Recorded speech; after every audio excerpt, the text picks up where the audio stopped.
안녕하십니까. 책 읽어주는 여자 최영순입니다. 오늘은 어른을 꼼짝 못하게 한 소녀에 대해서 읽어보겠습니다. 더비가 하드녹스 대학을 졸업하고 건강에서의 경험을 살려 인생의 새로운 첫걸음을 내디려는 결심이 굳어짐에 따라 행운의 문이 그의 눈앞에 열리기 시작했다.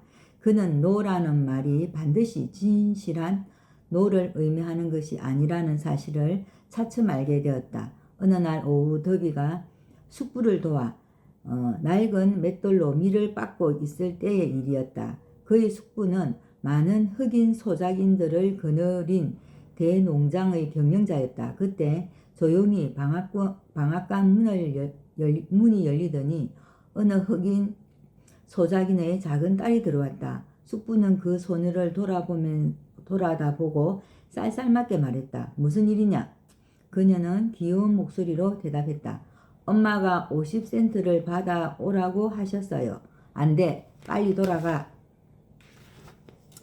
네. 소녀는 고분고분하게 대답을 했지만 한 발자국도 그곳에서 움직이려고 하지 않았다.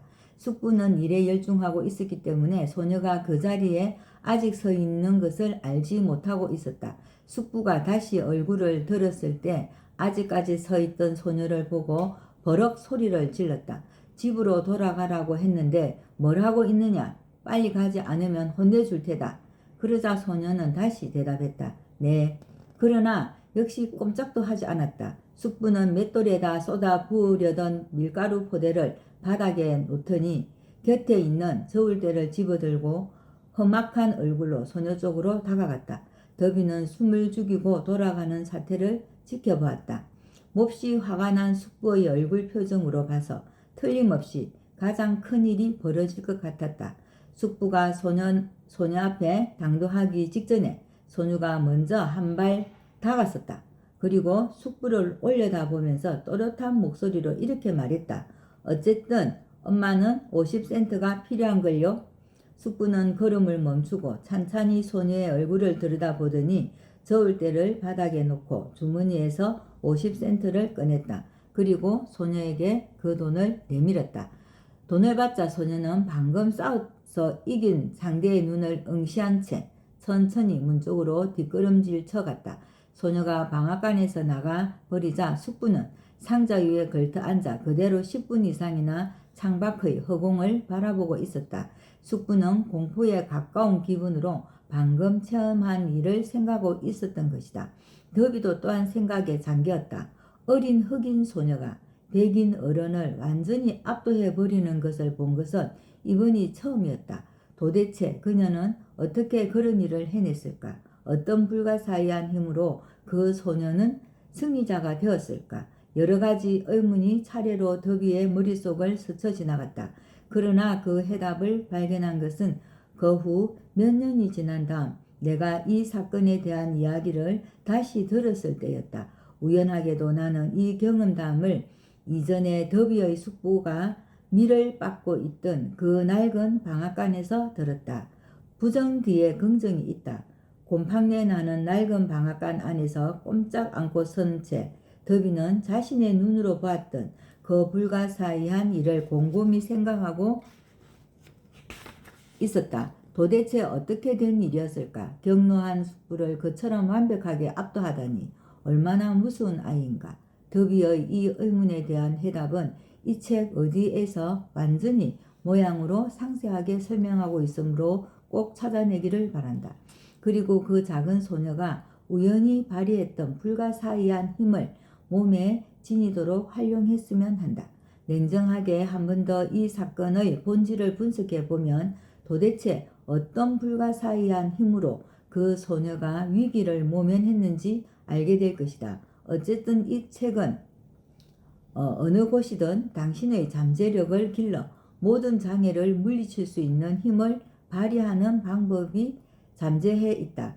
그 수수께끼는 단 제1단계에서 해명되거나 혹은 다른 단계에서 갑자기 당신의 마음에 번뜩일지도 모른다. 또한 하나의 아이디어로 발견될지도 모르며 혹은 목표와 그 계획으로 체계적인 형태를 취하고 있을지도 모른다. 아무튼 그 번뜩임이 당신 눈앞에 나타났을 때 과거의 패배와 좌절로부터 당신은 그 과거의 경험을 새롭게 활용할 수가 있을 것이다. 어린 흑인 소녀가 무심히 사용한 그 불가사의한 힘의 수수께끼에 대한 이야기가 끝났을 때 더비는 생명보험의 세일즈맨으로 활약해온 과거의 인생을 되돌아보고 그 소녀가 그에게 가르쳐 준 것에 대해 이렇게 말했다. 나는 이제 틀렸구나 하고 생각이 되는 경우가 있으면 항상 이 낡은 방앗간에서 큰 눈을 도전적으로 반짝이며 서 있던 그 소녀의 모습을 회상하기도 했지요. 그리고 어떻게 하든 이 세일즈는 관철시켜야 한다고 자기 자신을 달렸습니다. 생각해보면 세일즈의 성공은 반드시 목표한 손님이 한번 노라고 말한 뒤에 있었어요. 또 더비는 건강에서 실패에 대해서도 솔직하게 자기 자신의 가오를 시인하고 이렇게 말했다. 건강에서 얻은 경험은 모습과 형태는 달랐지만 나에게 행복으로 가는 이정표였습니다. 그 실패 덕분에 나는 어떤 곤란이 닥치더라도 처음 먹은 결심으로 밀고 나가면 반드시 관철할 수 있다는 것을 배웠으니까요. 더비의 체험은 매우 흔하게 있는 것처럼 생각할 수 있으나 실은 그 안에 그의 인생을 바꾸어 버리는 중요한 비밀이 감추어져 있어서 그에게는 생명만큼 소중한 것이었다. 이 두 가지 체험을 분석하여 그 안에 감추어져 있는 비밀을 해명할 수 있었기 때문에 그는 위대한 성공을 거둘 수 있었던 것이다. 중요한 것은 긍정적인 사고방식이다. 시간적인 여유가 없기 때문에 자기의 실패 원인을 규명해 성공의 열쇠를 발견할 수 없는 사람들이 어떻게 하면 실패를 살려 기회를 잡을 수 있는 능력을 기를 수 있는가? 이 문제에 대한 해답은 이 책을 읽어나가는 가운데 목표라든가 계획이라는 형태로 당신 마음속에서 번쩍일 것이 틀림없다. 성공을 손에 넣기 위해 필요한 것은 단 한 가지, 긍정적인 사고방식이다. 이 책에 소개되어 있는 이 긍정적인 사고방식을 만들어내기 위한 능력을 개발하는 방법이다. 이 방법에 대해 말하기 전에 다음 말을 의미해 주기 바란다.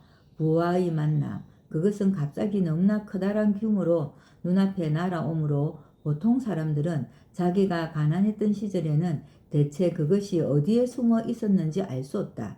이 말에는 놀라운 의미가 포함되어 있다. 그 중에서도 중요한 의미는 진심으로 부를 원하는 자만이 부를 손에 넣을 수 있다는 격언과 맞추어 생각해 볼 때 한층 더 의미심장하게 이해될 것이다. 당신이 부를 손에 넣겠다고 절실하게 바라고 원할 경우 그 소망은 먼저 당신의 마음속에서 싹트고 그리고 점점 성장하는 것을 느낄 것이다. 부호라고 불리는 사람들도 당신과 마찬가지로 처음에는 부자가 싶다는 욕망에서부터 출발했다. 만약 당신이 이 성공 철학을 이해하고 이것을 자기 자신을 위해 활용할 수 있다면 당신의 생활은 모든 면에서 발전되어 갈 것이다. 또한 당신이 마음에서 감지하고 있는 것은 무엇이나 현실의 것이 된다는 확신이 생기게 될 것이다. 이것은 결코 불가능한 일이 아니다. 인류의 최대 약점은 너무나 불가능이라는 말에 익숙해져 있다는 것이다. 사람이란 절대로 변하지 못할 숙명에 묶여 있다든가 제 아무리 초인적인 인간이라도 반드시 한계라는 것이 있다는 상식을 간단하게 인식해버리는 것은 매우 위험하다.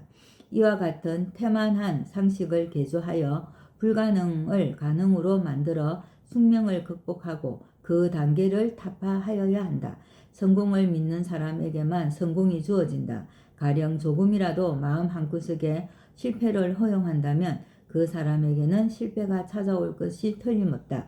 이 책의 목적은 실패, 공포증에 사로잡혀 있는 사람들의 마음을 자신의 가득 찬 성공의식으로 전환시키는 데 있다. 그런데 모든 사람에게 볼 수 있는 또 한 가지 약점은 자기 편리한 대로 자기 주장이나 독선적인 고정관념으로 모든 것을 평가하거나 결정하려고 달려드는 태도다.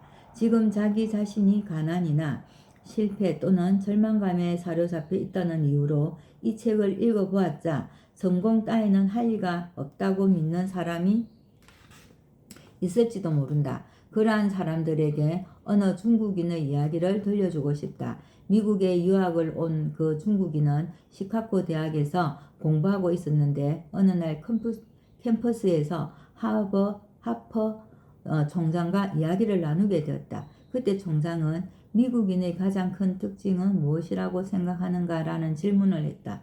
그러자 그 젊은 중국인은 이렇게 대답했다.